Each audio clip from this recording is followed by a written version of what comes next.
जोरदार तालियों से इस्तकबाल करिए आज के हमारे मेहमान खुसूसी जनाब मुनव्वर जमा साहब। आपकी तालियां रुकनी नहीं चाहिए। मैं बड़े ही अदब और एहतराम के साथ मुनव्वर जमा साहब को आवाज़ देता हूं कि वो माइक पर आए और औरंगाबाद के लोगों से खिताब करे और उनको गाइड करे।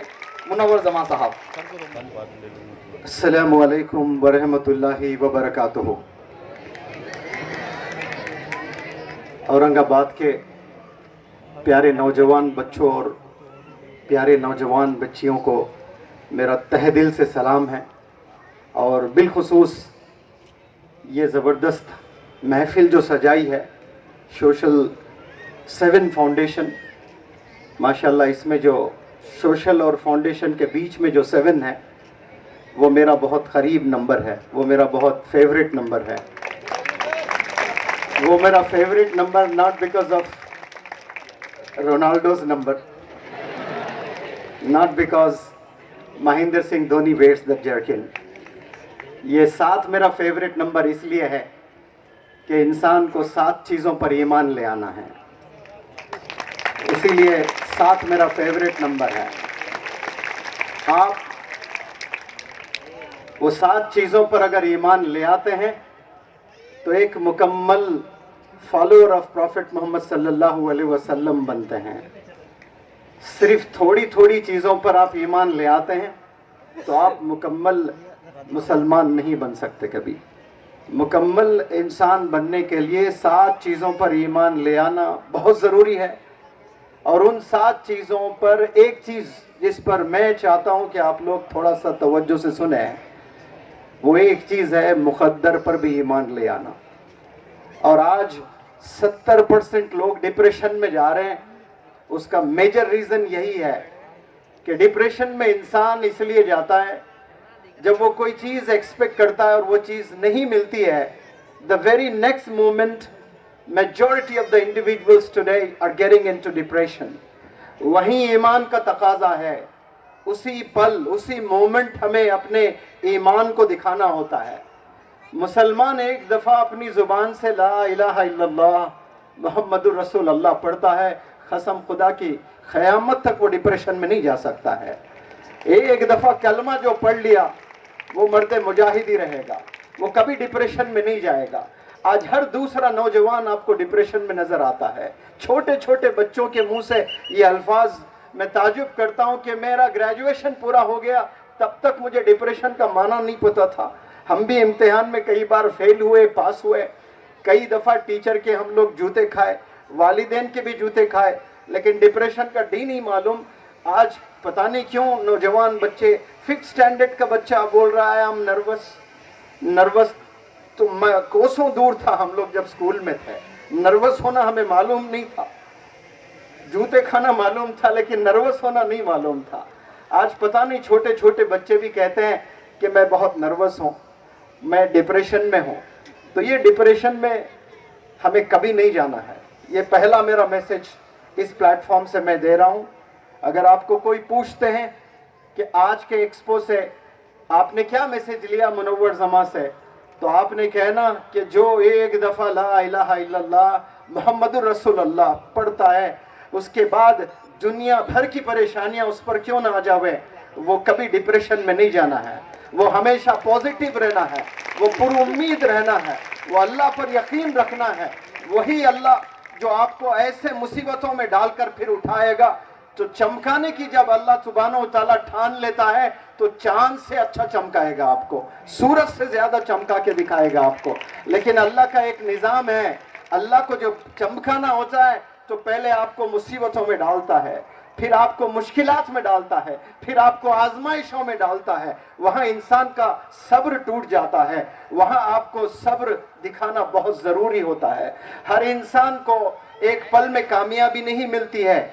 अल्लाह सुब्हानहू व तआला का निज़ाम है कि अल्लाह प्रोसेस से गुजारता है। कुन फयकुन का मालिक हो जा तो चीज हो जाती है।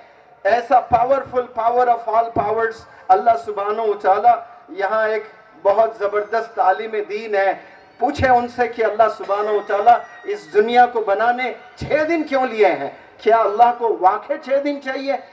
छह दिन चाहिए था इस दुनिया को बनाने? नहीं, बिल्कुल नहीं चाहिए था। हो जा तो दुनिया हो जाती, लेकिन अल्लाह ने 6 दिन इंसानों को बताने के लिए किया कि बनने के लिए वक्त लगता है, संवरने के लिए वक्त लगता है, नए परिंदों को उड़ने वक्त लगता है।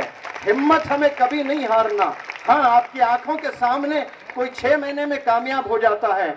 अगर आपको 6 महीने में कामयाबी मैसर नहीं होती है, आपने 6 साल मेहनत करना है, आपने 20 साल मेहनत करना है। एक नौजवान लड़का यहाँ पर 15 साल के बाद सर्विसेज गवर्नमेंट ऑफ इंडिया को आर्मी में देकर वो इम्तिहान लिखता है जो one of the toughest exam होता है।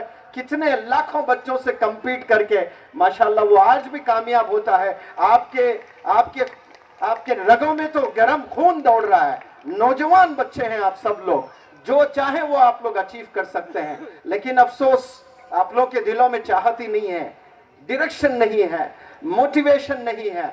मैं चाहता हूं कि आप लोग की लाइफ में एक डायरेक्शन हो, तभी जाकर आपको कामयाबी मिलती है। मैं सलाम करता हूं कि एक्सपो के जिम्मेदारान को कि एक जबरदस्त इनिशिएटिव लेकर आए हैं, और इस सरजमीन औरंगाबाद से इंशाअल्लाह अगर ऐसे एक्सपो हर साल होते रहे, कसम खुदा की देखना, औरंगाबाद आसमान में जैसे चांद चमकता है वैसा ये औरंगाबाद आबाद रहेगा इंशाअल्लाह। और औरंगाबाद के नौजवानों, आप लोग मौलाना अबुल कलाम आजाद साहब जैसे चमकना इस देश में, डॉक्टर एपीजे कलाम साहब जैसे चमकना आप लोग। और इसके लिए आप लोग को बहुत से चीजों की कुर्बानी देना होता है, आपको बहुत से कुर्बानियां देनी होती है। कोई चीज बड़ा आप करना चाहते हैं अपने जिंदगी में, उसमें सबसे पहली सीढ़ी जो होती है वो सैक्रिफाइस वाली सीढ़ी होती है। सबसे पहली सीढ़ी सैक्रिफाइस, कुर्बानी। जितने प्रॉफिट्स इस रूहे जमीन पर आए हैं उनके हिस्ट्री में जाएं, पढ़ें उनके बायोग्राफीज, उनके बारे में जानने की कोशिश करें। सारे profits they have been through sacrifice. बहुत प्रॉब्लम्स, डिफिकल्टीज, हार्डशिप्स से गुजरे हैं और वो लोग कुर्बानियां दिए हैं। हम लोग ईद मनाते हैं, बकरीद होती है, वो काहे की ईद होती है? लोग तो खुशियां मनाते हैं, लोग नए कपड़े पहनते हैं। पैसे अगर क्या अल्लाह ने नवाजा आपको, 4-4 कपड़े ईद पर लेते हैं हम लोग, लेकिन वो ईद है काहे की? कौन सी कुर्बानी उस वक्त में इब्राहिम अलैहिस्सलाम ने दी थी, तो कयामत तक अल्लाह ने उस सारे मुसलमानों को करने को कहा। वो आज नौजवानों को पता भी नहीं है। हम समझते हैं तो ईद बस कपड़े पहन ले ईद हो जाएगी। आप देखें आदम अलैहिस्सलाम से लेकर आप सल्लल्लाहु अलैहि वसल्लम तक वो लोग क्या कुर्बानियां दी है। आज भी आप कुछ पाना चाहते हैं अपने जिंदगी में, प्यारे नौजवान बच्चों, पहली जो सीढ़ी है उस सीढ़ी का नाम है सैक्रिफाइस। कुर्बानी आपने देना है। और कुर्बानी काहे की देना है? आपने मोबाइल फोन की कुर्बानी देना है। ये स्मार्टफोन हमारे हाथ में आकर हमें निकम्मा बना दिया है तो स्मार्टफोन, लेकिन इस्तेमाल करने वाले अफसोस स्मार्ट इंडिविजुअल्स नहीं है। आपको करोड़ों दर्जे स्मार्ट बनना है उस स्मार्टफोन से भी। You need to be smarter and you need to be very smarter in fact to handle that phone. ये जो हाथ में आपके फोन्स होते हैं, ये नौजवान बच्चों, ये फोन नहीं, दरअसल ये आग का गोला आपके हाथ में है। ये आपको जलाकर राख कर देगा। इससे जितना दूर आप रहेंगे उतनी कामयाबी के करीब आप जाते रहोगे। ये ऐसे डिस्ट्रैक्ट कर देगा आपको, आप मंजिल कभी देख नहीं पाएंगे अपने जिंदगी में। हाँ, जो जवानी में आप अच्छे काम समझते हो कि दोस्तों के साथ घूमना, दोस्तों के साथ फिरना, होटलिंग करना, पार्कों में जाना, पता नहीं क्या क्या चीजें करना, इसी को आप कामयाबी समझते हो, तो नौजवान बच्चों आप लोग, you are in a very big misconception. आप लोग बड़ी गफलत की जिंदगी गुजार रहे हो। ये गफलत से आपने जागना है, आपने खड़े होना है। काम करने के लिए कुर्बानी की जरूरत है। आप याद रख लें कि अल्लाह सुब्हानहू व तआला जब इंसानों को बनाया है तो बखूब जानता है अल्लाह सुब्हानहू व तआला कि ये इंसानों को कामयाब करना है। और अल्लाह चाहता है कि सारे इंसान जन्नत में जाएं, सारे इंसान जहन्नुम के आग से बच जाएं। ये अल्लाह की चाहत है। और जब अल्लाह ने ये डिसाइड किया कि ये इंसानों को मुझे जन्नत में भेजना है, तो अल्लाह ने क्या किया? आप सल्लल्लाहु अलैहि वसल्लम को इस रूहे ज़मीन पर भेजा है। सिलेबस बहुत छोटा है, बहुत छोटा सिलेबस है। अल्लाह सुब्हानहू व तआला ने सिर्फ 4 किताबें भेजी हैं, सिर्फ 4 आसमानी किताबें, लेकिन 1,24,000 टीचर्स को उतारा है इस जमीन पर। और ये साफ मैसेज है कि इस जमाने को टीचर्स की जरूरत है, ज्यादा सिलेबस की जरूरत नहीं है, अच्छे टीचर्स की जरूरत है। इसीलिए मुअल्लिम बनाकर आप सल्लल्लाहु अलैहि वसल्लम को इस रूह ज़मीन पर भेजे हैं और अल्लाह सुब्हानहू तआला ने। और हमें बहुत से टीचर्स की जरूरत है, वो टीचर्स जो हमें डायरेक्शन दें, वो टीचर्स हमें जन्नत में जाने का रास्ता बताएं, वो टीचर्स जो दुनिया के स्किल्स हमें सिखाएं। आज सारी चीजें सीखते हुए हमें आगे बढ़ना है। अफसोस स्कूल्स में जो तालीम हो रही है वो 1 साल के लिए तालीम होती है। अगर यहाँ कोई लड़का 10th स्टैंडर्ड का है, उसके मार्क्स पूछे वो 9th में कितने मार्क्स आए, वो अगर कहता है मुझे 98% आए, 8th में मुझे 98% आए, 7th में मुझे 98% आए, 6th में मुझे 98% आए, और उनके पेरेंट्स कहते हैं कि मेरे बच्चे को कभी 98% से कम आए नहीं स्टैंडर्ड 1 से स्टैंडर्ड 9 तक, और उस बच्चे के पास जाकर मैं अगर सवाल करूं कुछ 7th स्टैंडर्ड की किताबें लेकर, अगर वो जवाब नहीं दे पा रहा है तो समझ लें कि वो तालीम जो हासिल कर रहा है वो 1 साल के लिए ही तालीम हासिल कर रहा है। ये स्कूल में ऐसा पढ़ाया जा रहा है, गोया बल्कि तालीम वो होना चाहिए जो एक दफा आपने पढ़ लिया तो आखिरी सांस तक वो चीजें आपके सीने में दफन होना चाहिए। वो मदारिस में होता है, एक आलिम दीन को कोई चीज पढ़ाया जाता है वो सीने में दफन हो जाती है। आज जो हम लोग मैथमेटिक्स पढ़ते हैं, थोड़ी सी क्या चीजें हमें याद है, उसके बाद सारी चीजें भुला बैठे हम लोग। साइंस हमें याद ही नहीं है, स्कूल में हमें 99% भी आए हैं, 95% भी आए हैं, लेकिन कोई चीज हमें याद ही नहीं है। क्यों? कि हमने, हमारा इंटेंशन ही था कि बस हमें 90 मार्क्स आ जाएं, हम कामयाब हो जाएं। हम 1 साल के लिए कामयाब होना चाहते हैं और कामयाब हो जाएं, और जितनी पढ़ाई हमने पढ़ ली है उसे भुला बैठते हैं। जो दुनिया का टफेस्ट एग्जाम होता है, दुनिया का टफेस्ट, इंडिया का टफ नहीं कह रहा हूं, वो यूपीएससी एग्जाम है। एक दौर था इंडिया का टफ एग्जाम था, लेकिन अब जो इम्तिहान हो रहा है यूपीएससी का, ये वर्ल्ड में one of the toughest exams है। और ये एग्जाम में पता है कौन से क्वेश्चंस पूछते हैं? 20 to 30% जो 6th स्टैंडर्ड, 7th स्टैंडर्ड, मौलाना 8th स्टैंडर्ड, 9th स्टैंडर्ड में जो बच्चे पढ़ाई करते हैं ना, 20 से 30% वो किताबों के सवालात पूछे जाते हैं, लेकिन हमें याद कहाँ रहती हैं वो चीजें? वो हम पढ़े और भूल गए। पढ़ाई जो हम पढ़ते हैं वो याद रखने के लिए होता है। तो आप लोग आज से जो भी चीजें आप पढ़ाई करते हो, आप लोग उसे याद रखना है, जिंदगी भर याद रखें तो आपको रिकॉग्निशन मिलेगा, आपको कामयाबी मिलेगी। और आपको कामयाब अगर होना है तो याद रखें, सिर्फ टीचर का हाथ पकड़ लें, टीचर्स का हाथ पकड़ लें, मोबाइल आपके हाथ में नहीं होना चाहिए। मैं हर प्लेटफॉर्म से ये बताने की कोशिश करता हूं कि जितने नौजवान इस दुनिया में हैं, एक हाथ में कुरान पकड़ लें और एक हाथ में स्कूल का बैग पकड़ लें, तो करोड़ों फिर मौलाना आजाद, अबुल कलाम आजाद पैदा हो जाएंगे इंशाअल्लाह भारत देश में। हर नौजवान के हाथ में क्या होना चाहिए? कुरान एक हाथ में और स्कूल का बैग हाथ में आ जाए, बस वो कल के हीरोज बनेंगे, कल के लीडर्स बनेंगे इंशाअल्लाह। लेकिन हम कुरान से भी दूर है और किताबों से भी दूर है, एकेडमिक्स से भी हम लोग दूर है। हम लोग बीच में, वी आर हैंगिंग। हमें ड्रीम्स तो है लेकिन हम अचीव करना नहीं जानते हैं, हमारे पास में कोई डायरेक्शन नहीं है लाइफ में। टीचर्स का हाथ थाम लें, कामयाबी के लिए टीचर का हाथ थामना बेहद जरूरी है। इसीलिए उम्मत जब पूरी बिगड़ चुकी थी तो अल्लाह सुब्हानहू तआला ने एक टीचर को इस रूह ज़मीन पर भेजा, और वो टीचर है मोहम्मद सल्लल्लाहु अलैहि वसल्लम। तो आज नबूवत के दरवाजे बंद हुए हैं। प्यारे नौजवान बच्चों, कामयाबी के दरवाजे बंद नहीं हुए हैं, याद रखना। सिर्फ नबूवत के दरवाजे बंद हुए हैं, कामयाबी के दरवाजे बंद नहीं हुए। आप जो जो चीज सोचते हैं वो सारी चीजें आप पा सकते हैं इंशाअल्लाह। उसके लिए आपको मेहनत करना है, उसके लिए अच्छे टीचर्स की तलाश करना है। जैसे ईद आती है तो कपड़े तलाश करने के लिए मार्केट में जाते हो, उसी तरह अच्छे इंस्टीट्यूशंस तलाश करना, अच्छे टीचर्स तलाश करना, अच्छे उलमा तलाश करना, फिर आपको कामयाबी मिलती है। माशाल्लाह, मुझे अल्लाह सुब्हानहू तआला ने इतने तोहफे दिए हैं, इतने प्राइसलेस तोहफे दिए हैं। अगर मुझे कोई पूछते हैं कि वो तोहफों की प्राइस लगाए, कसम खुदा की मैं वो प्राइस नहीं लगा सकता। आप प्राइस आईफोन की लगा सकते हो कि ये 1.5 लाख की है, आप प्राइस मर्सिडीज बेंज की लगा सकते हैं कि ये 2 करोड़ की है, आप प्राइस रोल्स रॉयस की लगा सकते हैं कि ये 8 करोड़ की है, लेकिन मुझे जो अल्लाह सुब्हानहू तआला ने गिफ्ट्स दिए हैं उसका प्राइस में नहीं लगाता। वो गिफ्ट्स कौन है? वो गिफ्ट्स है अच्छे इंसान, वो गिफ्ट्स है अच्छे टीचर्स। जो मैंने जिंदगी टीचिंग करियर मैंने शुरू की है माशाअल्लाह 2006 से, तब से 2022 तक अल्लाह सुब्हानहू तआला ने इन्यूमरेबल ग्रेट पर्सनालिटीज से मुझे मिलवाया माशाअल्लाह, और वो लोगों से मैंने बहुत सारी चीजें सीखी है। आज मैं जो चीजें आपको बताता हूं वो सीखी हुई चीजें मैं बता रहा हूं, वो लोगों से मैं जो चीजें सीखा हूं वो चीजें मैं बताया हूं, और इंशाअल्लाह मैं और बहुत अच्छी चीजें भी आपको बताता चलूं।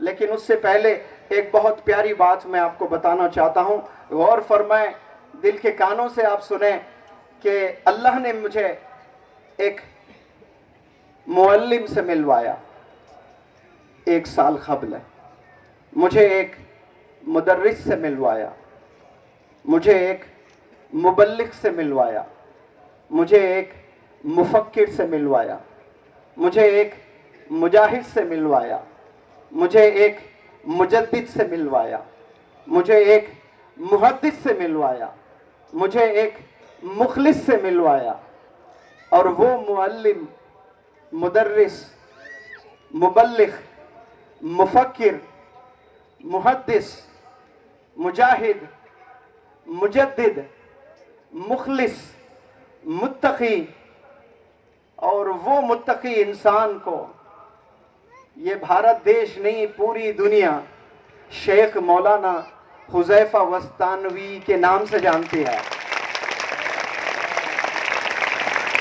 कसम खुदा की 1-1.5 साल पहले आपसे मेरी मुलाकात हुई है, तब से आज तक मैंने जितने लेक्चर्स दिए हैं, और मेरा जो पर्सनालिटी डेवलपमेंट वर्कशॉप होता है 1 माह का, आज तक मैंने कोई ऐसा लेक्चर, कोई क्लास बिना 2 रकात सलातुल हाजत पढ़े नहीं गया।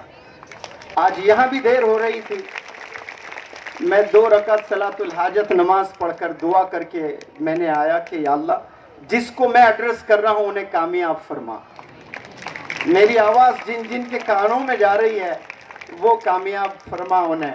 माशाल्लाह आपसे मैंने मुलाकात की है, अल्लाह ने वो मोहब्बत मेरे सीने में, मेरे दिल में डाली है, और तब से आज तक मौलाना मैं एक भी क्लास ऐसी नहीं लिया जो बिना 2 रकात सलातुल हाजत पढ़े शायद मैं गया होगा।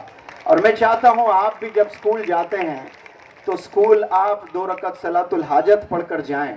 ये वालिदैन की जिम्मेदारी है, इल्म हासिल करने के लिए जा रहे हो स्कूल में, और वो चीज़ हासिल करने के लिए जा रहे हो जो पहला मैसेज इस दुनिया को अल्लाह ने तोहफतन दिया था आप सल्लल्लाहु अलैहि वसल्लम के जरिए से, इकरा पढ़, उसके लिए आप जा रहे हो। कितना बड़ा मिशन लेकर आपका बच्चा स्कूल जाता है और ऐसे ही चला जा रहा है बिना अल्लाह की मदद लिए।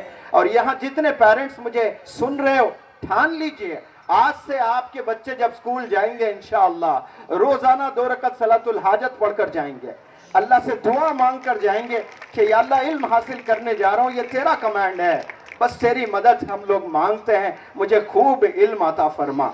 ये पेरेंट्स को भी मांगना है दुआ करके, या अल्लाह मेरे नौजवान, मेरे छोटे छोटे बच्चों को मैं स्कूल भेज रही हूँ, मेरे छोटे छोटे बच्चों को स्कूल भेज रहा हूँ, इंसान बनाने के लिए भेज रहा हूँ, ये तेरा कमांड है, तू चाहता है कि ये मेरे बच्चे इंसान बने, अखलाक आ जाएं, इसके लिए मैं स्कूल में भेज रही हूँ, इसके लिए मैं स्कूल भेज रहा हूँ। आप रोजाना दुआ करें, एक दिन अल्लाह सुब्हानहू तआला जरूर आपकी दुआ कबूल करेगा, तो फिर आपके घर में लीडर्स पैदा होंगे इंशाअल्लाह।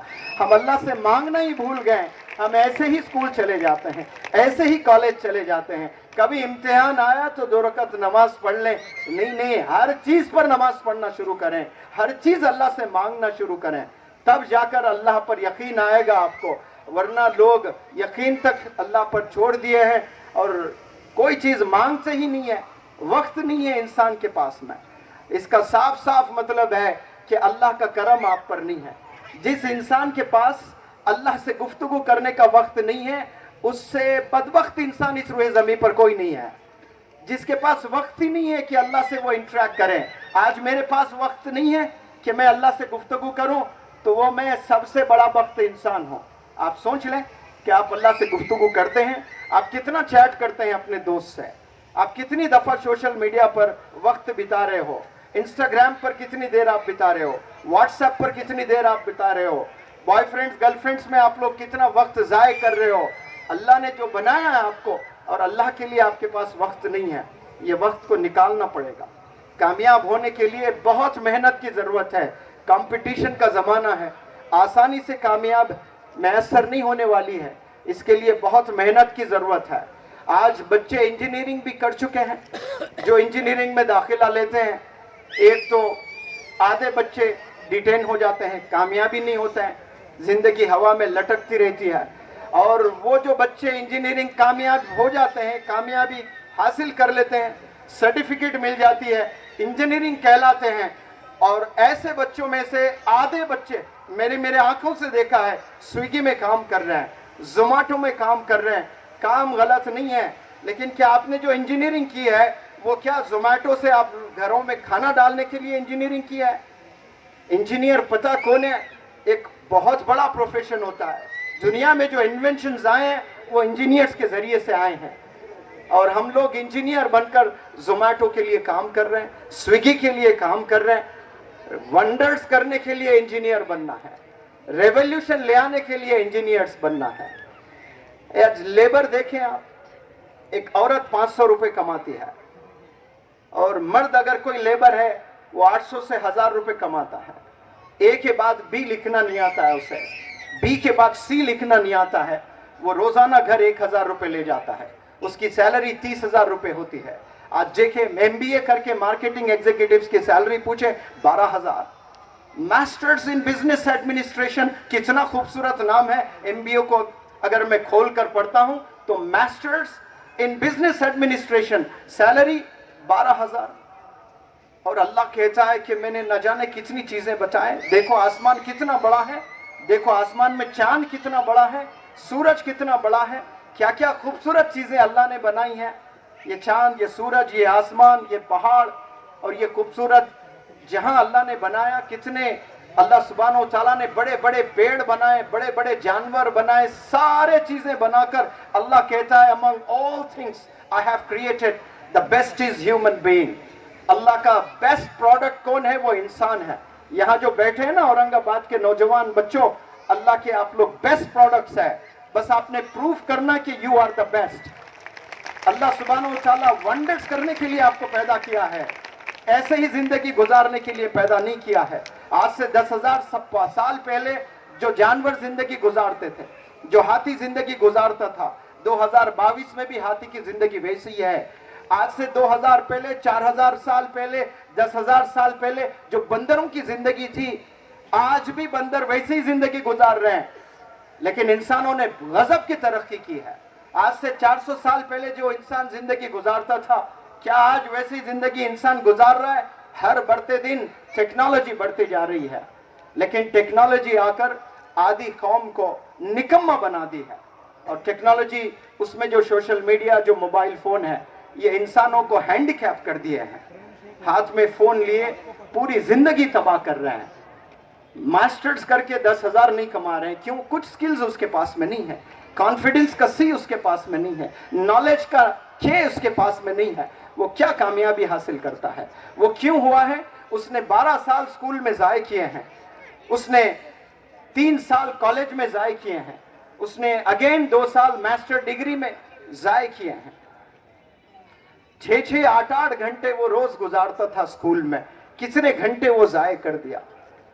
एक लेबर जा रहा है 8 घंटा, वो वापस आ रहा है घर तो 500 से 1000 रुपए कमा रहा है। और नौजवान बच्चे 6 से 8 घंटे स्कूल जा रहे हैं और वो वापस आ रहे हैं empty handed and empty minded. बताओ कि अशरफ बनाकर अल्लाह ने आप लोग को भेजा है, और 8 घंटे स्कूल में बैठते हो, कॉलेज में बैठते हो, यूनिवर्सिटीज में बैठते हो, क्लासरूम्स में बैठते हो, and you get back to your respective homes empty handed and empty minded. क्या इसके लिए पैदा हुए? आज 70% से ज्यादा नौजवान बच्चों का यही हाल है। 8 घंटे स्कूल में वक्त गुजारता है और वो घर जब वापस आता है वो हालो रहता है, उसका दिमाग कुछ नहीं होता है उसमें। और वो बेचारा बाप धूप में काम कर रहा होता है, पसीनों में काम कर रहा होता है, अपने मालिक के गालियां सुन रहा होता है, लोगों के तंज सुन रहा होता है, और वो खुशफहमी में रहता है चलो मैं पसीने बहा रहा हूं, मेरा बच्चा तो स्कूल जा रहा है, वो एक दिन लीडर बनेगा, वो एक दिन इंजीनियर बनेगा, वो एक दिन डॉक्टर बनेगा, मैं नहीं तो क्या मेरा लाल वो बनेगा एक दिन। लेकिन वो बच्चे को क्या पता बेचारा, अब वो जिंदगी ऐसे ही स्कूल में गुजार रहा है, गलती पे गलती किया जा रहा है, और 8-8 घंटे बिताकर भी कुछ नहीं सीख रहा है स्कूल में, और एक दिन के 8 घंटे जाए कर रहा है। और ये गलती जो घर खाली हाथ जाने वाली गलती है, वो एक दफा नहीं कर रहा है, वो हफ्ते में 7 दिन कर रहा है, महीने में 30 दिन कर रहा है, साल में 365 दिन कर रहा है। हत्ता के 12 साल के बाद अगर जायजा लिया जाए तो 12 साल के जितने दिन हैं उतने दिन उसने ऐसे ही गवा दिए हैं कि स्कूल में उसने कुछ हासिल नहीं किया। 3rd स्टैंडर्ड में मैथमेटिक्स से उसे डर लगता था, 10th स्टैंडर्ड में भी मैथमेटिक्स से उसे डर लगता है, और मैथ में जाकर वो फेल हो जाता है।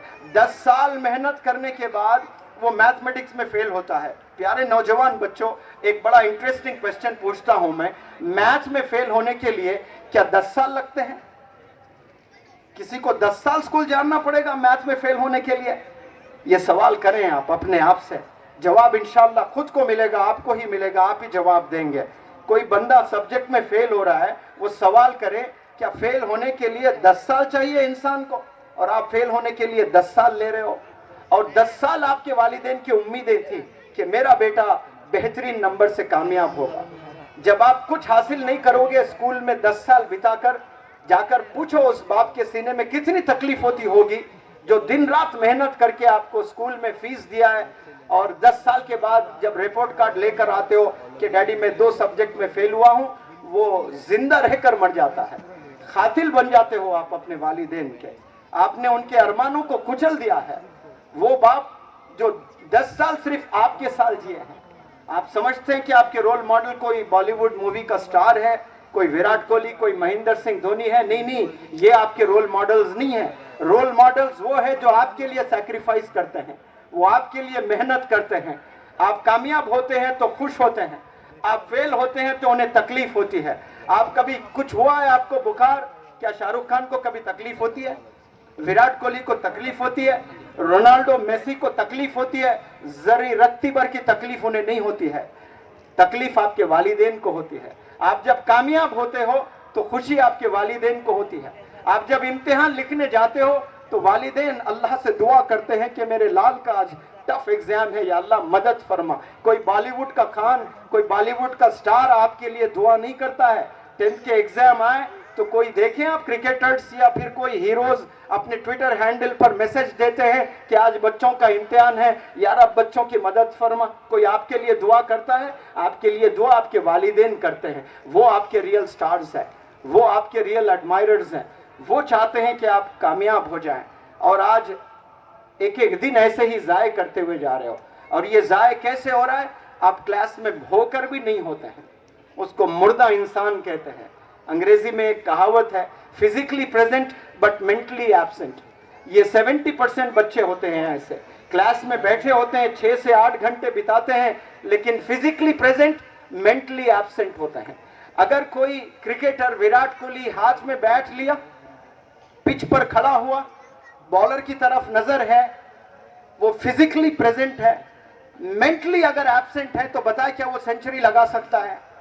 आंसर में विराट कोहली के एडमायरर्स से मैं सवाल करता हूं, सचिन तेंदुलकर के एडमायरर्स से मैं सवाल करता हूं, विराट कोहली पिच पर अगर जाता है बैट लेकर, अगर उसने 80 सेंचुरीज लगाए हैं और 100 सेंचुरी के करीब है, जितने सेंचुरीज विराट कोहली ने लगाए हैं वो 2 बॉल में नहीं लगाए।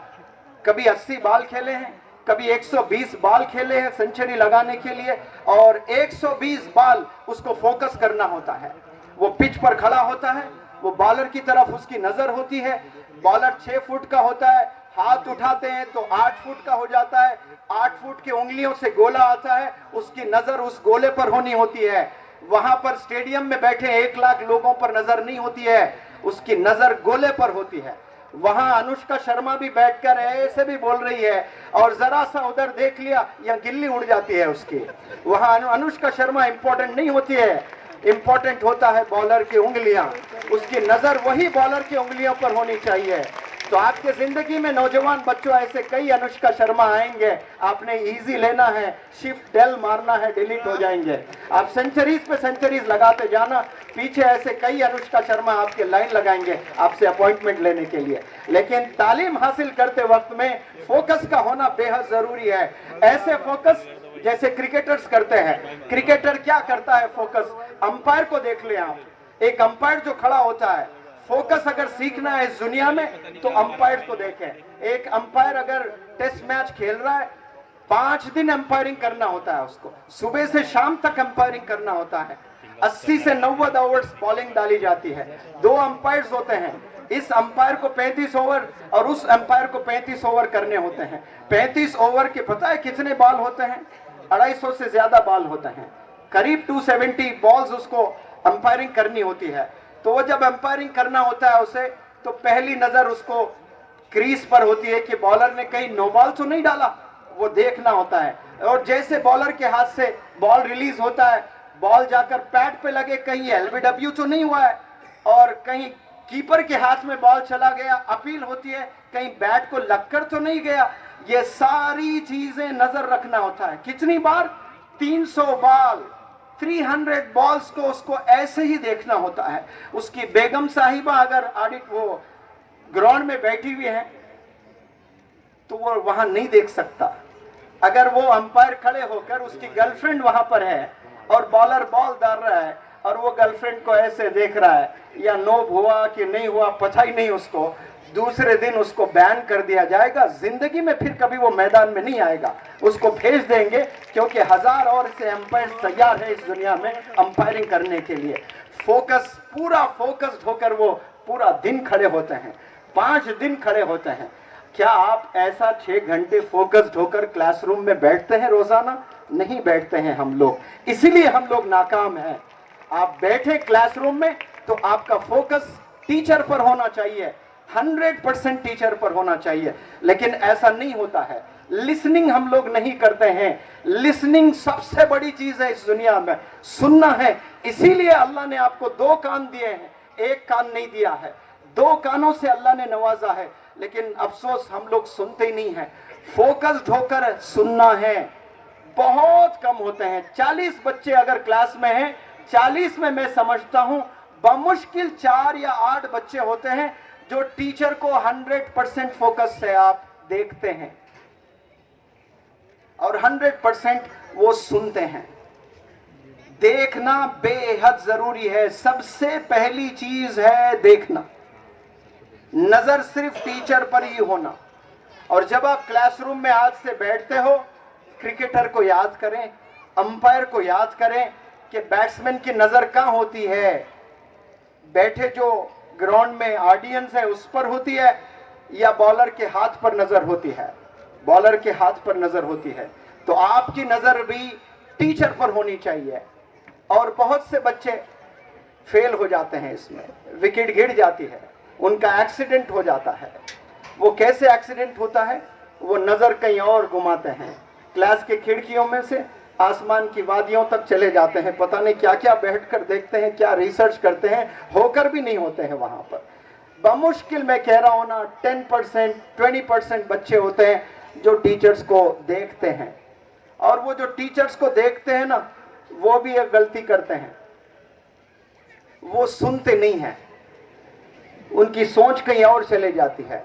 एक्टिंग दिलीप कुमार से जबरदस्त करते हैं, ऐसे ही रखते हैं और टीचर खुश हो रहता है कि ये क्या मेरा फेवरेट स्टूडेंट है, हमेशा मुझे ही देख रहा है। वो टीचर को क्या पता, वो बेचारा कहीं गर्ल्स कॉलेज के तवाफ कर रहा है, उसके ख्यालात, वो कहीं जा रहा है, वो पता वो कॉलेज का टाइम हो गया, वो निकल गई होगी, वो आज लाल पहनी होगी, वो ऊदा ड्रेस पहनी होगी, और ख्यालात कहीं हैं। नजर टीचर पर है, ख्यालात कहीं और गुम है, तो वो बेचारा एक्सीडेंट हो रहा है उसका। सबसे पहला एक्सीडेंट कैसा होता है क्लासरूम में? एक्सीडेंट पता है आप लोग को? रोड पर जो एक्सीडेंट्स देखते हैं आप, क्या क्या चीजें होती हैं, उसके कॉन्सिक्वेंसेस क्या होते हैं? एक तो अगर बहुत खतरनाक एक्सीडेंट होता है तो सीधे स्ट्रेट अवे इंसान की मौत हो जाती है। अगर मौत नहीं होती है, चोट लगती है, पैर टूटता है, तो वो बंदा अपाहिज हो जाता है। या तीसरी चीज, हल्की चोटें लगती है तो रिकवर कर बैठता है। ऐसे रोजाना क्लासरूम्स में एक्सीडेंट्स होते हैं, लेकिन वो एक्सीडेंट्स की आवाजें नहीं सुनाई देती है हमें। क्लासरूम में न जाने कितने एक्सीडेंट्स होते हैं। आप बैठ रहे हैं, टीचर लेक्चर दे रहा है, आप इधर नजर डाले, आपने समझना आपका एक्सीडेंट हुआ है। आवाज नहीं, खून नहीं, साउंड नहीं, कुछ नहीं, लेकिन एक्सीडेंट हुआ है। ऐसे रोजाना कितने एक्सीडेंट्स होते हैं। टीचर पढ़ा रहा है, आपकी नजर वहीं होना है, ऐसा आपने कहीं देखा, आपका एक्सीडेंट हुआ है। और दूसरा, जो फोकस्ड होकर देख रहे हैं लेकिन वो सुन नहीं रहे हैं, पूरे फोकस से सुनते नहीं हैं टीचर के लेक्चर को, वो लोग का भी एक्सीडेंट होता है। और जो देखते भी हैं, सुनते भी हैं, वो भी एक छोटी सी गलती करते हैं, वो समझते नहीं हैं। समझना बेहद जरूरी है। समझने से इंसान को सब्जेक्ट के डेप्थ में जाने से मदद मिलती है। बहुत कम बच्चे बच जाते हैं जो सुनते भी हैं, देखते भी हैं और सब्जेक्ट को समझते हैं, अंडरस्टैंड करते हैं लेक्चर को।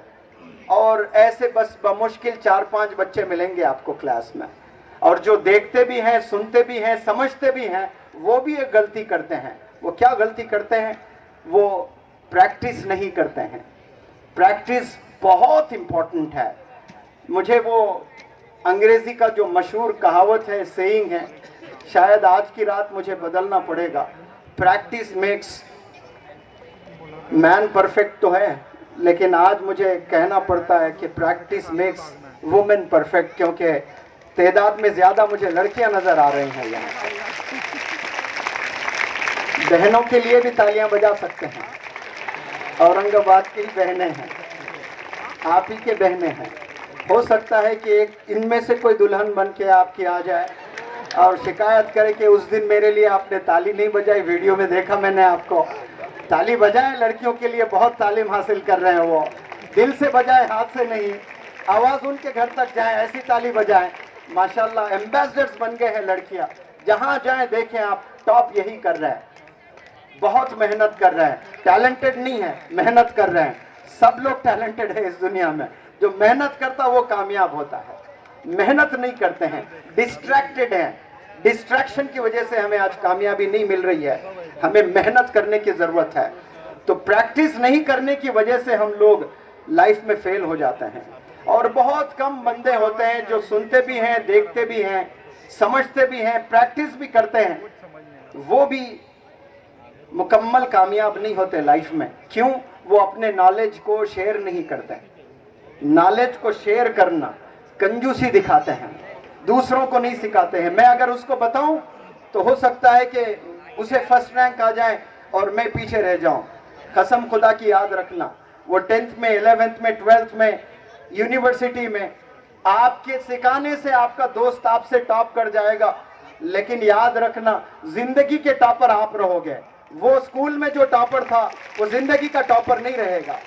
कुछ पल के लिए वो स्कूल में टॉप करेगा, लेकिन आप जिंदगी में टॉप कर जाओगे। जो आपकी नॉलेज आप शेयर करोगे, जिंदगी भर आपके सीने में रहेगा और आप चमकेंगे इंशाअल्लाह। बहुत कम इंसान होते हैं जो शेयर करना जानते हैं।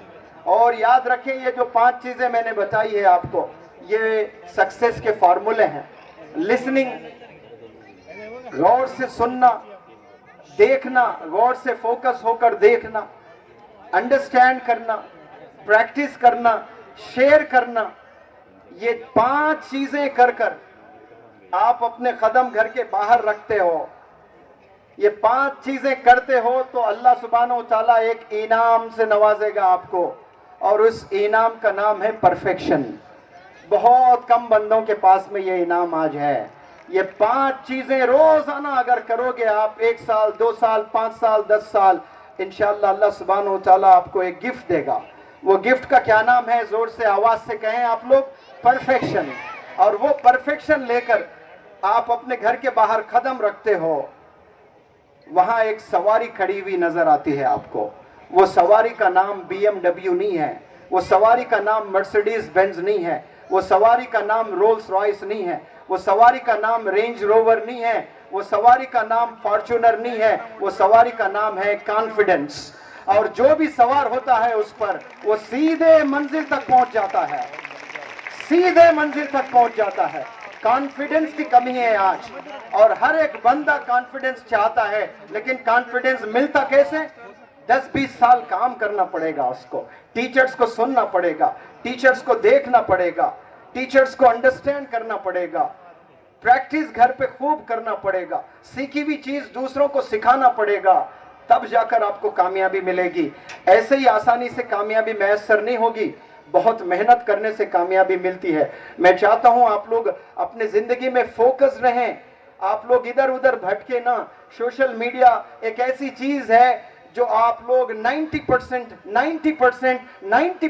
यूथ आज सोशल मीडिया पर डिस्ट्रैक्टेड है। कोई लड़की नाचती है, पता नहीं कितने लोग वैसे नाच रहे हैं। अस्तगफिरुल्लाह, अल्लाह सुब्हानहू व तआला हमें हिफाजत फरमाए। क्या रोजे क़यामत में आप सल्लल्लाहु अलैहि वसल्लम के सामने ऐसा नाच सकते हैं आप लोग? पता नहीं, एक किसी लड़की ने नाच लिया, उसको मिलियंस लोगों ने देखा, उसकी नकल न जाने कितने लोग उतार रहे हैं। रोजे क़यामत में क्या यही नकल लेकर आप जाओगे आप सल्लल्लाहु अलैहि वसल्लम के पास, अल्लाह सुब्हानहू व तआला के पास में? वो चीज करो जो अल्लाह खुश हो जाए, वो चीज करो जो रसूल अल्लाह खुश हो जाए। रसूल अल्लाह सल्लल्लाहु अलैहि वसल्लम रोजे क़यामत में प्राउड फील करें कि ये मेरी अल्लाह की बंदी आ रही है, इसे मुझे जन्नत में भेजना है।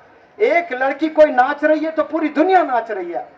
पता नहीं वालिदैन, मैं तो ऐसा देखा कि बाप बेटी के साथ नाच रहा है। अस्तगफिरुल्लाह, ये सोशल मीडिया का इम्पैक्ट है आज हमारे सीने में। और हम लोग उसी जुबान से नमाज भी अदा करते हैं, कलमा भी पढ़ते हैं, कुरान भी पढ़ते हैं। क्या वो काबिल कबूल सजदे हैं? अल्लाह के पास में ऐसे करोड़ों फरिश्ते हैं जो सजदा रेज हैं। अल्लाह को हमारे सजदों की जरूरत नहीं है, वो सजदे हमारे लिए, हमारी जरूरत है जन्नत में जाने के लिए। अल्लाह को हमारे इबादत की जरूरत नहीं है, ये हमारे लिए अल्लाह ने इबादत का एक जरिया बताया ताकि हम जहन्नुम की आग से बच जाएं। 1 सेकेंड आप इलेक्ट्रिक शॉक बर्दाश्त नहीं कर सकते।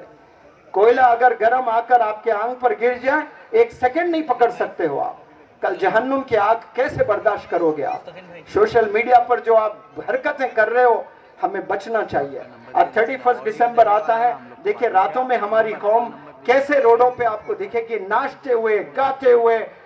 पता नहीं, एक एक गाड़ी पे 4-4, 6-6 नौजवान बच्चे आपको नजर आएंगे, ऐसी आवाजें करते हुए जाएंगे, ऐसी तकलीफ करते हुए जाएंगे। और ये नजारे कहाँ मिलेंगे आपको? ओल्ड सिटी में मिलेंगे। कौन से ओल्ड सिटी? हैदराबाद के ओल्ड सिटी में, बेंगलुरु के ओल्ड सिटी में, दिल्ली के ओल्ड सिटी में, मुंबई की ओल्ड सिटी में। ये तकलीफ देने वाले बन गए हम लोग। ऐसे हॉर्न, ऐसे हॉर्न, वहां बुजुर्गान, बड़े बड़े बुजुर्ग लोग सोए रहते हैं, उनकी रात को हराम कर देते हैं हम लोग।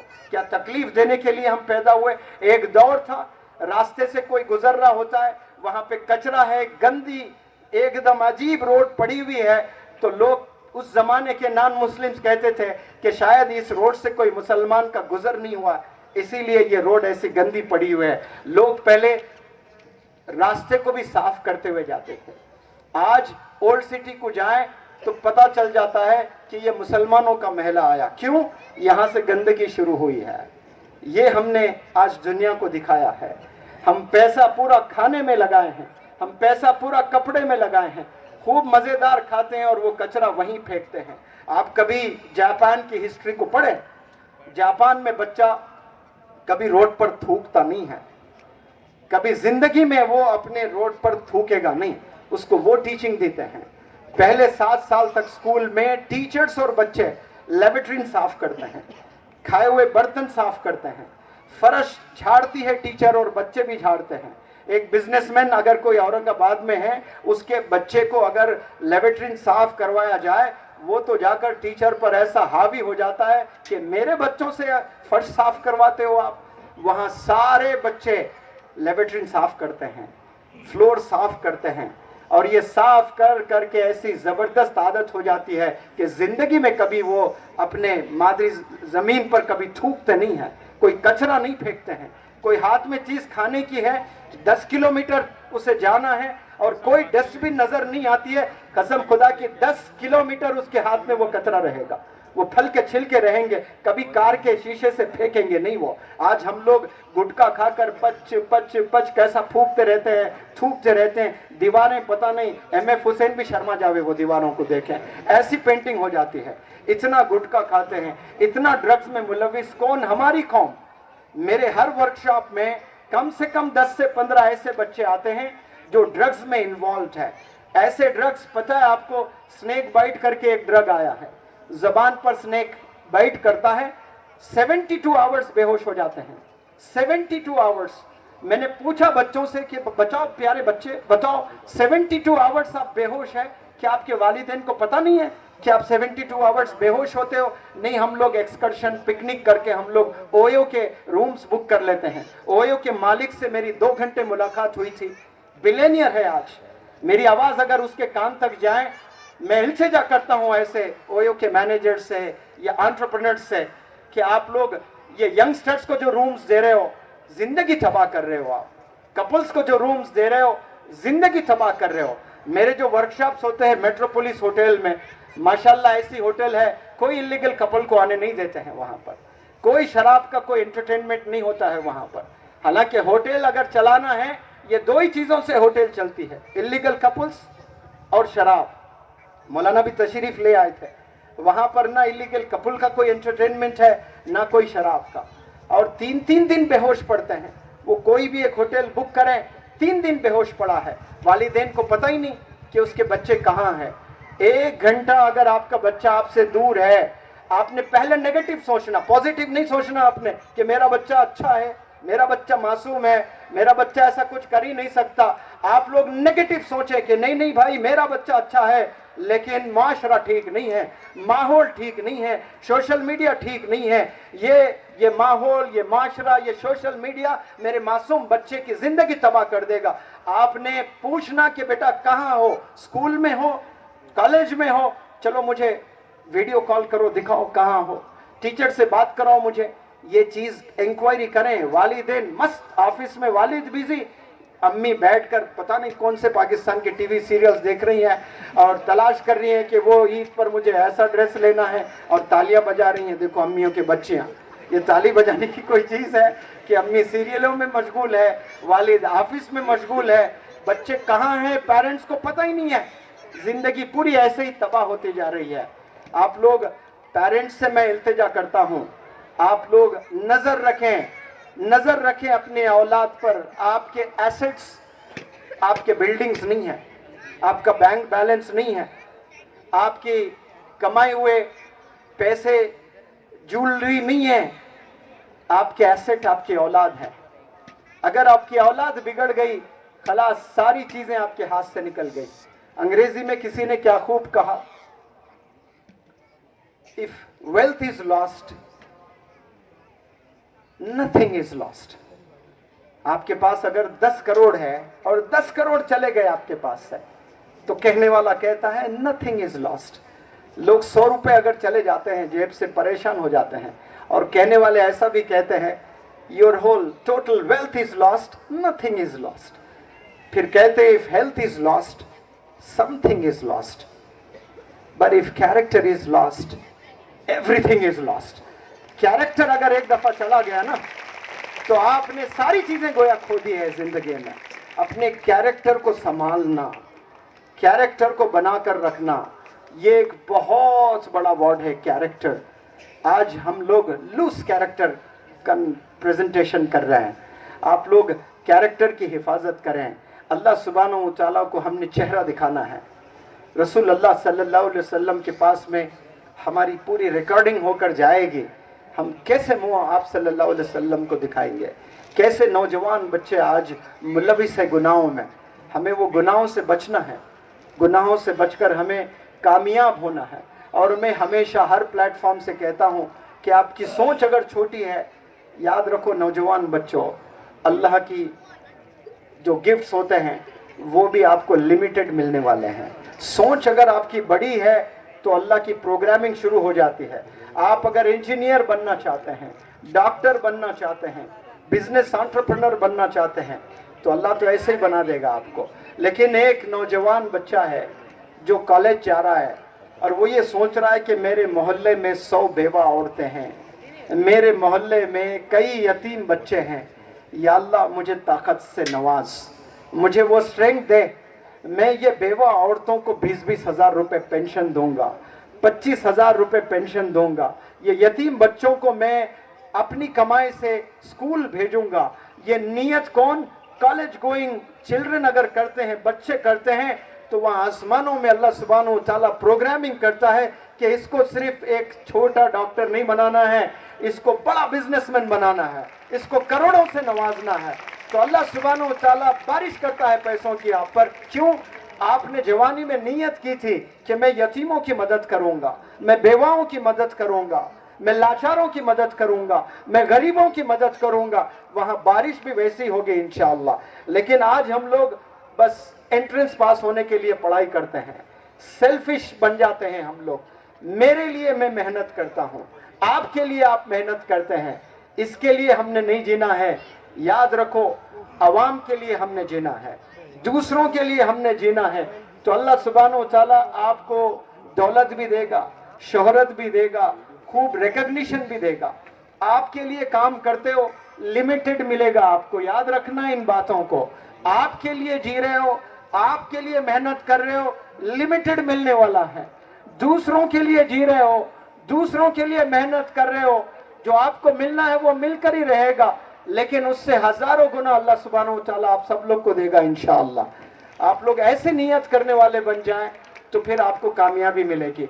आज घरों में जाएं, 10 साल 12 साल 15 साल के बच्चों के हाथों में देखें, आपको क्या मिलेंगे? आपको हाथों में फोन्स मिलेंगे। लेकिन 12 साल की उम्र में मौलाना अबुल कलाम आजाद साहब ने लाइब्रेरी सेटअप कर दी थी अपने घर में। आज बताएं, कोई 12 साल का बच्चा अपने घर में लाइब्रेरी सेटअप किया है? कोई नौजवान लाइब्रेरी सेटअप नहीं किया। मौलाना अबुल कलाम आजाद साहब ने 12 साल की उम्र में घर में गोया लाइब्रेरी। उस वक्त में किताबें मैसर नहीं होती थी आसानी से, और आपने क्या लाइब्रेरी सेटअप कर दिया। हिंदुस्तान ने देखा मौलाना अबुल कलाम आजाद को एजुकेशन मिनिस्टर बनते हुए। डॉक्टर एपीजे कलाम साहब के पास स्कूल जाने के लिए पैसे नहीं होते थे, न्यूज़पेपर घरों में जाकर डालते थे, हाथों में किताबें थामी आपने, तो हिंदुस्तान ने साइंटिस्ट बनते हुए देखा, हिंदुस्तान ने प्रेसिडेंट बनते हुए देखा। 12 साल में मोहम्मद अली किले ने ग्लव्स पहने अपने हाथों में, दुनिया का बॉक्सिंग लेजेंड बन गया।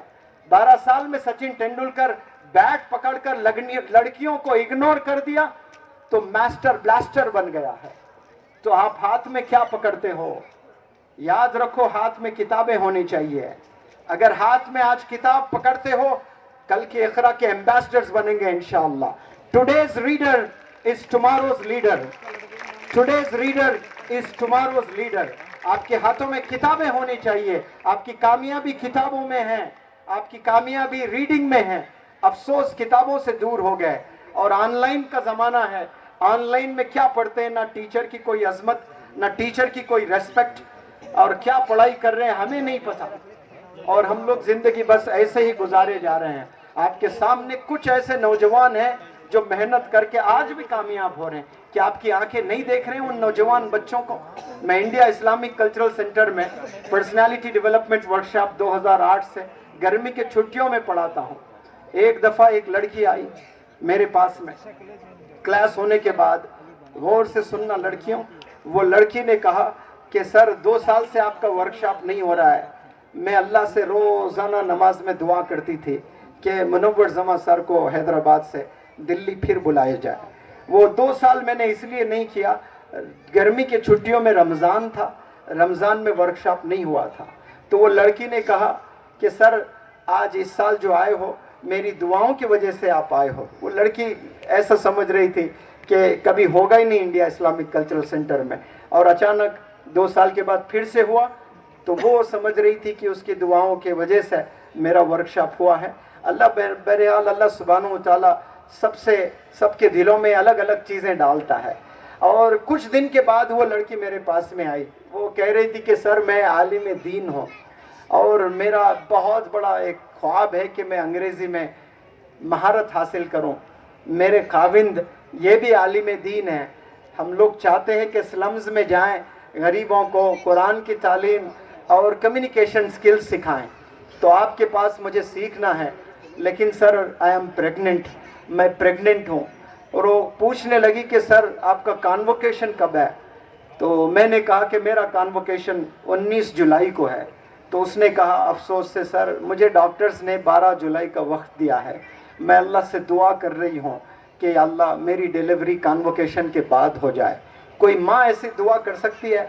वो तो बेताबी से इंतज़ार करती है कि मेरा लाल जल्दी आ जाए, मैं देखूं 9 महीने कब हो जाए, कब डिलीवरी हो जाए, मेरे लाल पर मेरी नज़र कब पड़ जाए। लेकिन देखो उस खवातीन, उस कैसी औरत, कैसी बेचारी, वो पढ़ाई की कितनी दीवानी, और वो दुआ कर रही है अल्लाह से कि या अल्लाह मेरी डिलीवरी 19 जुलाई कॉन्वोकेशन के बाद हो जाए ताकि मैं सारी क्लासेस अटेंड करूं।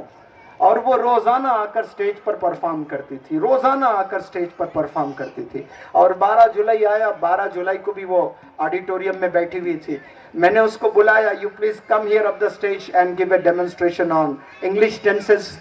तो वो पहला दिन था, उसने कहा कि sir I have immense pain in my stomach, I cannot come of the stage, if you please allow me I can give demonstration bye standing here itself. वहाँ जितने बच्चे परफॉर्म करते हैं वो स्टेज पर आकर परफॉर्म करते हैं, और वो भी रोज़ाना स्टेज पर आकर परफॉर्म किया करती थी। लेकिन वो 12 जुलाई को उसने कहा कि I have immense pain in my stomach, I cannot walk, I cannot come up the stage. मैंने कहा कि you please perform from there itself, वहीं से डेमोन्स्ट्रेशन देना। और वहीं से उसने डेमोन्स्ट्रेशन दिया और क्लास ख़त्म हुई। वो घर जा रही थी, उसको फिर से अचानक पेट में दर्द हुआ, हॉस्पिटल गई और सीधे उसकी डिलीवरी हुई है।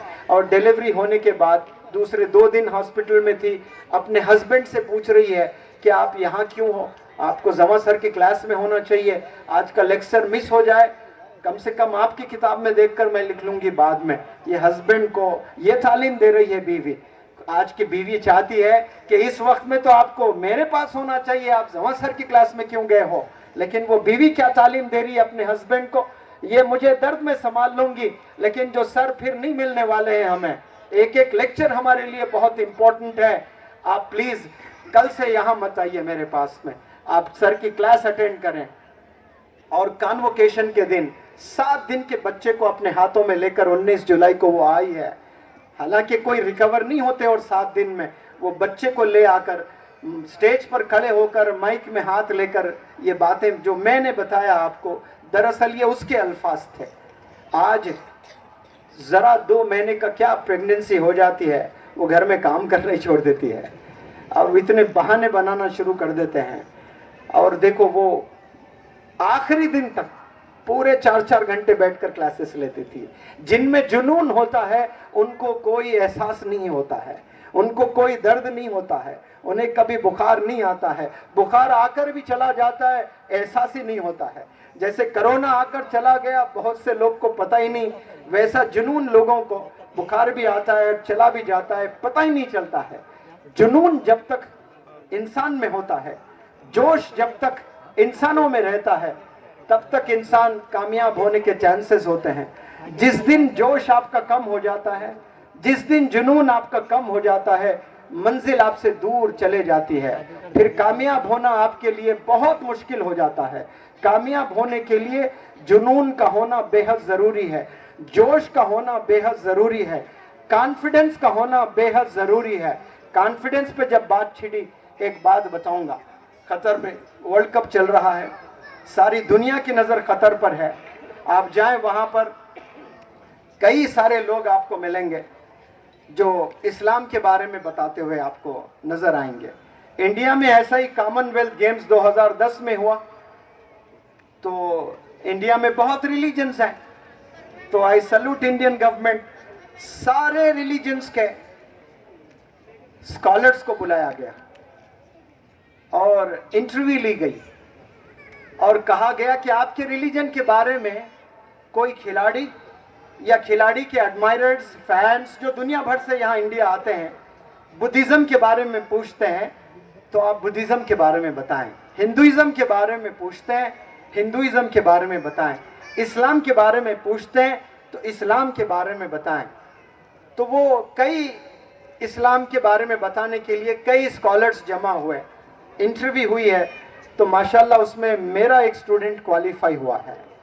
और वो मेरा स्टूडेंट बेहतरीन इंग्लिश एक्सेंट में वो आलिम दीन वो एचआर को ऐसा धोया और ऐसा इम्प्रेस किया, और उसकी गुफ्तगू, उसका प्रोनाउंसिएशन सुनकर एचआर ने पूछा, वो आलिम दीन के नाम रसूल है, वेल मिस्टर रसूल, having listened to your pronunciation, it appears you've been to USA sometime. आपका प्रोनाउंसिएशन सुनने के बाद ऐसा लगता है कि आप यूएसए से हो आए हो। तो पूरे कॉन्फिडेंस से वो आलिम दीन ने कहा कि yes, I in fact go to USA every day. तो एचआर हिल गया, how is it possible to go to USA every day? तो वो आलिम दीन ने कहा कि well, I'm not talking about the USA you are thinking of. My USA is not the USA of your nation. My USA is India Islamic Cultural Center, because their American accent is being taught. वहाँ पे American accent पढ़ाया जा रहा है और वो सुनने में जानता हूँ और वहाँ सीखता हूँ, वो मेरा यूएसए है। इमीडिएटली वहीं उसको जॉब मिली है, and he got the opportunity to present Islam, to present before the world, दुनिया वालों को बताने के लिए। उसने कैसे कामयाबी हासिल की है, कैसे एचआर को इम्प्रेस किया है, अपने कॉन्फिडेंस से, सिर्फ प्रोनाउंसिएशन से नहीं। बहुत से लोगों का प्रोनाउंसिएशन अच्छा होता है, प्रोनाउंसिएशन के साथ में कॉन्फिडेंस का होना भी बहुत ज़रूरी है। मैं जब अंग्रेज़ी सीख रहा था, मुझे शौक़ पैदा हुआ कि मल्टीनेशनल कंपनी में मुझे जॉब एक दफ़ा ट्राई करना चाहिए। मुझे कोई इंटरेस्ट तो नहीं था, लेकिन देखना चाह रहा था कि ये इंटरव्यू होती क्या भला, कैसे एचआर क्वेश्चंस पूछते हैं। तो मैं गया, they made me wait for about 2.5 hours, करीब 3 घंटे मुझे इंतज़ार करना पड़ा।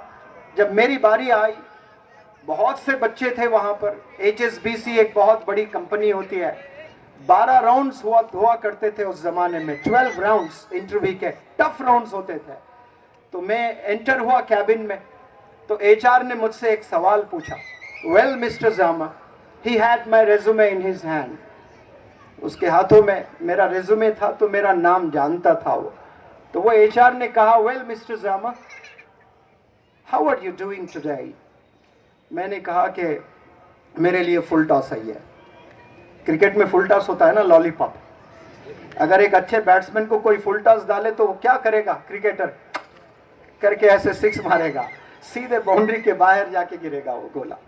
तो मैंने कहा कि अरे इसने तो मुझे फुल टॉस डाला, और मैंने जवाब में कहा कि well, I am feeling really uncozy. Cozy एक एडजेक्टिव है इंग्लिश में। आपने कोजी बनियान तो सुना होगा, लेकिन कोजी का मतलब है कंफर्टेबल। कोजी का मतलब क्या है? कंफर्टेबल। मैंने कहा I am really feeling uncozy, और वो तो अंग्रेजी अच्छी जानता था। उसने पूछा, well what's wrong with you, why are you feeling uncozy? मैंने कहा, दरअसल मुझे कहना था उसको कि मुझे पेशाब आ रहा है, और मैंने कैसे शायराना अंदाज में कहा, my bladder is getting heavier, I need to empty it out right away and I did not find any washroom nearby. यहाँ एक खूबसूरत मेडिकल कॉलेज है, और वो मेडिकल कॉलेज के सीईओ भी यहाँ तशरीफ फरमाते हैं। थोड़ा सा खड़े हो जाएं आप प्लीज़। माशाल्लाह, ये बहुत बेपनाह मेहनत करते हैं। 200 हर साल मेडिकल बच्चों को प्रोड्यूस कर रहे हैं माशाल्लाह। और ये बेहतर जानते हैं आपसे कि यूरिन जाकर कहाँ पर स्टोर होता है? यूरिनरी ब्लैडर में स्टोर होता है। तो मैंने कहा कि my bladder is getting heavier, और मुझे खाली करना है। I need to empty it out right away and I did not find any washroom nearby. तो पता है उसने क्या किया? Well use my washroom please. उसने अपने कैबिन में भेजा, और वल्लाही मुझे पेशाब भी नहीं आ रहा था, लेकिन अब आवाज़ करना था तो मैंने नल वल खोला ताकि उसको लगे कि वो बंदा पेशाब कर रहा है। और आने के बाद उस एचआर ने कहा कि आप सेलेक्ट करता हूं मैं आपको। सीधे 12th राउंड में डाला उसने। कौन से राउंड में? 12th राउंड में। उसने क्या देखा? मेरे कम्युनिकेशन स्किल्स को नहीं देखा, उसने मेरे कॉन्फिडेंस को देखा है। सिर्फ स्किल्स से कामयाबी नहीं मिलती है, स्किल्स के साथ कॉन्फिडेंस का होना भी बेहद जरूरी है। और आप भी अपने इंटरव्यू में जाकर अगर एचआर पूछे हाउ आर यू डूइंग, तो आप I am feeling uncozy, I need to empty out my bladder, ऐसे कांपते हुए बोले तो आपके नस्लों को भी सेलेक्ट नहीं करेगा वो। एक लाइन से जो आप बोलते हो ना, या मौलाना बैठे हुए हैं, इतने बड़े मौलाना, आप कुरान पढ़ते हो, आपको 5 सेकंड में मौलाना कैच कर लेंगे कि आपकी खीरत कैसी है और पूरी कुरान आप कैसा पढ़ते हैं। 5 सेकंड में पता चल जाता है। आप नकल उतारेंगे, 5 सेकंड में मालूम हो जाएगा कि ये बंदा नकल उतार रहा है या वाकई इसको मास्टरी हासिल है इसमें। वो एक्सपर्ट्स, वो एचआर्स 5 सेकंड में पहचान लेते हैं आपकी आंखों में देखकर कि आप सच बोल रहे हो कि झूठ बोल रहे हो। वहां सच बोलना बेहद जरूरी होता है। और मैं कुछ अहम बातें और मजीद बताकर मेरी तकरीर को ख़त्म करता हूँ। रात भी बहुत हो रही है। आप लोग एक चीज़ याद रख लें, आपके लिए इस दुनिया में सबसे अजीज कोई है तो वो वालिदैन है। उन्हें कभी रुलाना नहीं, उनकी आंखों में कभी आंसू नहीं देखना। यहाँ जितने भी नौजवान बच्चे बच्चियाँ हैं, आपसे मैं सवाल करता हूँ, आप मुझे जवाब दें प्लीज़। मैं आवाज़ सुनना चाहता हूँ। नौजवानों की आवाज़ें मुझे बहुत पसंद है। क्या आप कभी अपनी अम्मी की आंख में आंसू देख सकते हो? मेरा सवाल आप नौजवानों से है। अम्मी तो फिर भी रोती है, लेकिन बाप आंसुओं को ऐसे ही पी लेता है। लेकिन कब तक वो बर्दाश्त करेगा? एक दिन आएगा वो भी फूट फूट कर रो पड़ेगा। क्या आप अपने डैडी के आंख में आंसू देख सकते हो नौजवान बच्चों? आज कितने नौजवान बच्चे अपने वालिदैन को रुला रहे हैं। हमें रुलाना नहीं है। अल्लाह से दुआ मांगे रोज आज से कि या अल्लाह मुझसे कोई काम ऐसा ना करवाए जिससे मेरे वालिदैन की आंख में आंसू आए। ये दुआ कभी मांगा आपने? नहीं मांगा तो आज जाकर दुआ मांगे और हर दिन दुआ मांगे अल्लाह से कि या अल्लाह मुझसे कोई ऐसी गलती ना करवा, मुझसे कोई ऐसा काम ना करवा जो वालिदैन की आंखों में मेरी वजह से आंसू आ जाए। आज बच्चों की वजह से वालिदैन को हार्ट अटैक आ रहा है। वालिदैन यंग, बेचारी यंग माँ है, 35 इयर्स है, बच्चों की हरकत की वजह से उसका डायबिटीज जाकर 400 पे गिर रहा है। बच्चों की हरकतों की वजह से माँ को थायराइड आ रहा है। तो आप क्या किलर्स नहीं बन गए कि वालिदैन को ऐसे बीमारियों में इन्वॉल्व कर दिया जो 60-70 साल में बीमारी आनी होती है, वो 40 साल में आ रही है आपके बाप को, आपकी माँ को। क्यों? आपने इतना परेशान किया, ऐसी हरकतें आपने की है। मैं ऐसे बच्चों को किलर्स कहता हूँ। हाँ, कत्ल करने के लिए हाथ में छुरे की जरूरत नहीं है, हाथ में गन की जरूरत नहीं है। और मैं कहता हूँ कि जो गन से मारते हैं वो एक ही दफा मारते हैं, सुपारी लेकर एक ही दफा कत्ल करते हैं। लेकिन आज नौजवान, कई बच्चे अपनी माँ बाप को रोज मार रहे हैं, रोज मार रहे हैं, हर दिन मार रहे हैं। वो सुपारी लेकर मारने वाला तो बेचारा एक दफा मार रहा है, लेकिन हम लोग 10 साल से मारे आ रहे हैं। परेशान में जिंदगी गुजर रही है, उनको चेहरे दिखाने लायक नहीं है। मैंने ऐसे पेरेंट्स को देखा है जो बच्चों की हरकत, बच्चियों की हरकतों की वजह से अपने वतन छोड़कर दूसरे स्टेट चले गए। वो वतन जो आपके बाप ने अपनी जवानी गुजारी, अपना बचपना गुजारा, वहां पर तमाम रिश्तेदार है, वहां मरना पसंद करते हैं। मेरे दादा अपना वतन छोड़कर कहीं दूसरा गांव नहीं जाते थे, ये सोचकर कि मेरी मौत मेरे मोहल्ले में हो, मेरे मस्जिद के कब्रिस्तान में मैं दफन हो जाऊं। लेकिन आज कई वालिदैन नौजवान बच्चियों की हरकतों की वजह से, नौजवान बच्चों की हरकतों की वजह से आज वो अपना वतन छोड़कर, अपना घर छोड़कर, अपना मोहल्ले छोड़कर, बल्कि अपना स्टेट छोड़कर जाकर कहीं कोने में जिंदगी गुजार रहे हैं। ये जेल नहीं तो क्या है उनके लिए? आपने जेल में डाल दिया है अपने वालिदैन को। आप, कोई वालिदैन को जेल में डाल सकता है? हम डाल रहे हैं हरकतों से। अपने बाज आ जाएं नौजवान बच्चों, वालिदैन को जेल में नहीं भेजना है, वालिदैन को उम्रा भेजना है, वालिदैन को हज पर भेजना है। इतना पैसा बनाए, कसम खा लें कि मैं औरंगाबाद के तमाम मुअज्जिन जो अज़ान देते हैं, नमाज के लिए बुलाते हैं, उन तमाम मुअज्जिन को मैं अल्लाह सुब्हानहू व तआला मुझे इतनी दौलत दे, ये सब मैं मुअज्जिन को इंशाअल्लाह उम्रा पर ले जाऊंगा। तो आसमानों में अल्लाह वो प्रोग्रामिंग करेगा, वो दौलत से नवाजेगा। नौजवान बच्चियों, ये आप लोग भी नियत कर लें कि औरंगाबाद की मीनारों से जो अज़ाएं गूंजी हैं वो मौज़नों ने दी हैं। उनकी सैलरीज देखें आज जाकर, उनके सीने में अल्लाह के लिए मोहब्बत है, लेकिन जेब में पैसे नहीं है बेचारों के, वो उम्रा कभी नहीं जा सकते हैं। उलमा को तो बहुत सारे लोग लेकर जाते हैं, लेकिन मौज़न को कौन लेकर जाए? बेचारा 3000 तनख्वाह, कभी सोच नहीं सकता। वो मदीने की आस में जिंदगी गुजार रहा है। ये नौजवान बच्चियों, आपको अल्लाह से दुआ करना है कि या अल्लाह मुझे ऐसा बिजनेस एंटरप्रेन्योर बना दें, इतनी दौलत से मुझे नवाजें कि औरंगाबाद का कोई मौज़न ना छूटे, मदीना को बिना देखे किसी की कोई मौज़न की मौत ना आवे इंशाअल्लाह। ये नौजवानों की जिम्मेदारी है। ये नौजवानों को ये चैलेंज, ये जिम्मेदारी देकर मैं रुखसत लेना चाहता हूं। आप लोग आवाज में मुझे वादा करें कि हम इतना पैसे बनाएंगे इंशाअल्लाह, हर मौज़न औरंगाबाद का मदीने को देखेगा इंशाअल्लाह, मक्के को देखेगा इंशाअल्लाह। इतनी दौलत आपने बनाना है कि यतीमों को आपने मदद करना है, बेवाओं को आपने मदद करना है, उनके लिए जीना है आपने। फिर देखें आप लोग, आने वाली नस्लों पर अल्लाह सुब्हानहू तआला का करम रहेगा। आप काम करेंगे अच्छा, नस्लें जिएंगी इंशाअल्लाह। आप लोग सब जानते हैं मौलाना बदरुद्दीन अजमल साहब को, 40 कंट्रीज में आपके अतर का कारोबार है। आपके दादा, बहुत बड़ी जमीन थी, खेती हुआ करती थी, खूब पैसे कमाते थे। जितना घर के लिए जरूरत है उतनी चीजें रखकर, घर के बाहर खेत में जो चीज उगी है वो घर के बाहर रखकर लिख कर रखते थे कि जरूरतमंद आए ये चीजें लेकर जाएं। दादा ने की सखावत, तो तीसरे जनरेशन पर अल्लाह सुब्हानहू तआला रहमत करम के फैसले फरमा रहा है। जो 40 कंट्रीज में आपका बिजनेस चल रहा है। मैं यहां सिर्फ मौलाना बदरुद्दीन अजमल साहब की दादा की तारीफ नहीं कर रहा हूं, मैं अल्लाह की तारीफ कर रहा हूं। एक बंदा कोई अच्छा काम करता है तो अल्लाह का करम सिर्फ उस बंदे पर नहीं होता है, उसकी नस्लों पर भी होता है। आप अगर अच्छा काम करके मरोगे, आपके पोते इंशाअल्लाह आपके अच्छे काम करने की वजह से अल्लाह का करम उन पर रहता है, अल्लाह का फजल उन पर रहता है। आपने मेहनत करना है, लोगों की मदद करना है। इंशाअल्लाह आपको, आपके कदमों, इंशाअल्लाह कामयाबी आपके कदमों को चूमेगी। और मैं वादा करता हूं कि औरंगाबाद में इंशाअल्लाह मेरा आने का ख्वाब भी था। औरंगाबाद वो शहर है जो जिसमें आबाद लफ्ज भी आ रहा है।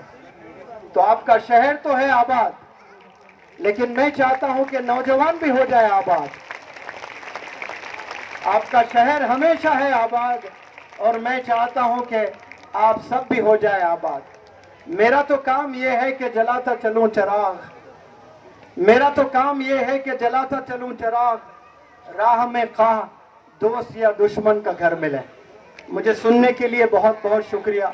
और सोशल 7 फाउंडेशन जो मुझे यहाँ बुलाया, सोशल 7 फाउंडेशन के लिए मैं दुआ करता हूँ कि अल्लाह उन्हें खूब खूब खूब मेहनत किए हैं, अल्लाह खूब कामयाबियों से नवाजें।